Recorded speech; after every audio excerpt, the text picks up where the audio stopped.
Quel organisme, qui contrôle les investissements sur les projets dont nous parlons, Bergerac, Bergerac-Libourne?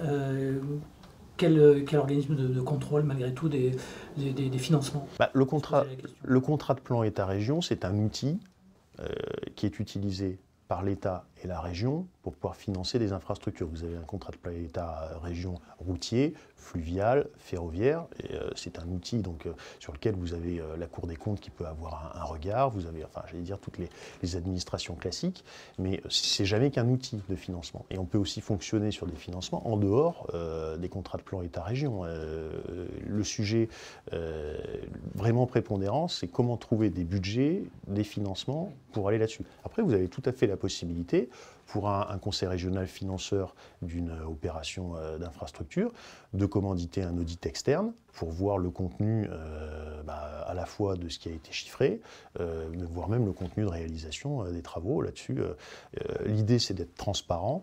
On est, j'allais dire, tous gestionnaires d'argent public. L'idée, c'est de l'utiliser du mieux possible, trouver les meilleures solutions possibles, techniques, économiques, pour préserver cet argent public. SNCF Réseau n'a pas de bénéfice à faire. Non, non, non. L'idée, c'est bien à un moment donné d'utiliser du mieux possible cet argent public. Et on nous demande même d'avoir des retours socio-économiques sur la façon dont cet argent public est investi. Là-dessus, il y a une régulation qui est réalisée par l'État, par le Conseil régional, qui est très attentif à justement ces sujets financiers.